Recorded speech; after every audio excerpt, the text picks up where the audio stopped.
Happened in Socorro, New Mexico, here just outside of this quiet desert town. A state highway patrol officer, Lonnie Zamora, was on duty, as he had been for the past several years.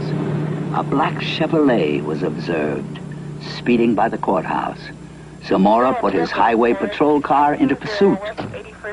Lonnie chased the car north on US 85. As he passed this hilly area, Zamora heard a roar and something caught his attention. 10 or 15 seconds pass.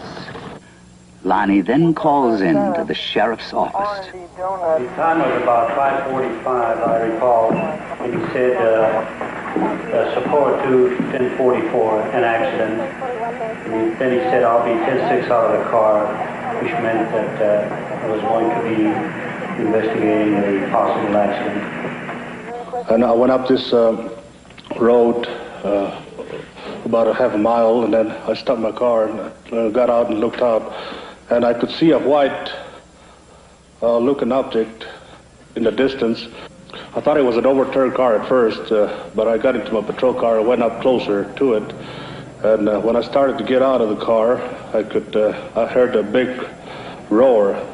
As I got to it, I could see a couple of, looked like a couple of coveralls hanging from a clothesline. I couldn't see what it was, but it looked like a couple of coveralls. Zamora called in. He sounded very excited. He said he watched an object lift up slowly and disappeared into the sky very fast. I went down to where the object had been, and I noticed the brush was burning in several places. The object had left 4 perpendicular impressions on the ground. I noticed several bushes were smoldering, but they felt cold to the touch. I noticed what appeared to be a couple of oval footprints on the ground. I knew Lonnie had seen something. The proof was right there.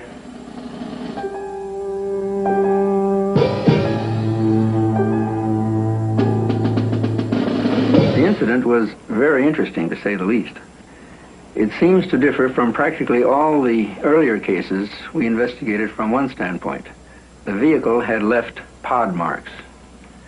There was an insignia observed by Lonnie Zamora on the side of the craft. The insignia was unidentifiable, not American nor Russian. And last of all, the observation of these 2 people in some sort of suit. But what did the investigation turn up? What was the official Air Force estimation of the situation? We went over the case completely. We had soil samples tested at the Air Materials Laboratory. The burnt bushes were analyzed for propellant residue. We measured the distances between the pod marks. My first reaction was that it was a lunar test module from NASA or the Air Force. That seemed to be the only logical explanation. This was probably the best documented case in the Air Force files, and I checked it out everywhere. All the way up to the top, even to the White House command post, and nothing. According to the official status of the sighting of Lonnie Zamora, case carried as unidentified, pending additional data.